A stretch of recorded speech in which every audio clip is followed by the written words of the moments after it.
Hello. First of all happy warriors day. आता जर तुम्ही म्हणत असाल की आज वॉरियर्स डे नाही, तर फक्त वुमेन्स डे आहे, तर एकदा विचार करा. आज त्या सगळ्या रिअल लाईफ वॉरियर्सचा दिवस आहे.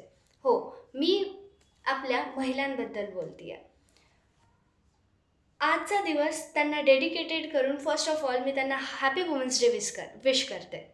माहीत आहे, आपल्या हिंदू धर्मातील प्रत्येक ग्रंथामध्ये, उपनिषदामध्ये, मग ती गीता असो, वेद असो, पुराण असो, प्रत्येकामध्ये एक गोष्ट कॉमन पाहायला मिळते. ती म्हणजे त्याच्यामध्ये एका स्त्रीला एक आदिशक्ती, एक अद्वितीय शक्ती म्हणून डिफाईन केलेलं आहे.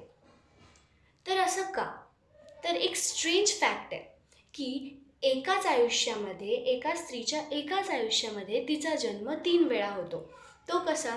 तर पहिले तिच्या आईच्या पोटातून, दुसरा जेव्हा तिला पहिल्यांदा मासिक पाळी येते तेव्हा, आणि तिसरा सांगण्या अगोदर एकदा एक सिच्युएशन इमॅजिन करून बघा.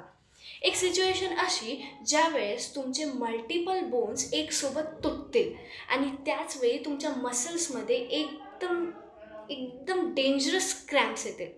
किती डेंजरस सिच्युएशन आहे ही, इमॅजिन करताना पण थोडा त्रास होतो. पण हीच सिच्युएशन म्हणजे एका स्त्रीचा तिसरा जन्म असतो. हो, जेव्हा ती एका बाळाला जन्म देते, आणि हाच तिचा तिचा तिसरा जन्म असतो. म्हणून मला असं वाटतं की आपण स्त्रिया फक्त स्त्रिया नाही आहोत, आपण रिअल लाईफ वॉरियर्स आहोत. आणि आपल्याला आपल्या स्त्रियत्वाच्या भावनेचा, आपल्या स्त्री असण्याचा अभिमान हा असलाच पाहिजे. त्यासाठी मी एक कविता बनवलेली आहे. ही कविता मी खूप पूर्वी बनवली होती, पण आज ती सादर करते. तोड़ के हर पिंजरा जाने कब मैं उड़ जाऊंगी, तोड़ के हर पिंजरा जाने कब मैं उड़ जाऊंगी, चाहे लाख बिछा लो बंदिशें फिर भी दूर आसमां में अपनी जगह बनाऊंगी.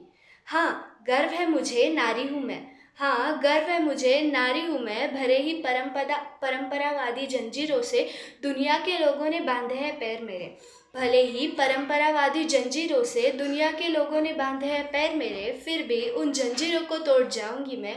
हाँ गर्व है मुझे नारी हूँ मैं, हाँ गर्व है मुझे नारी हूँ मैं. धन्यवाद एंड हैप्पी वुमेन्स डे.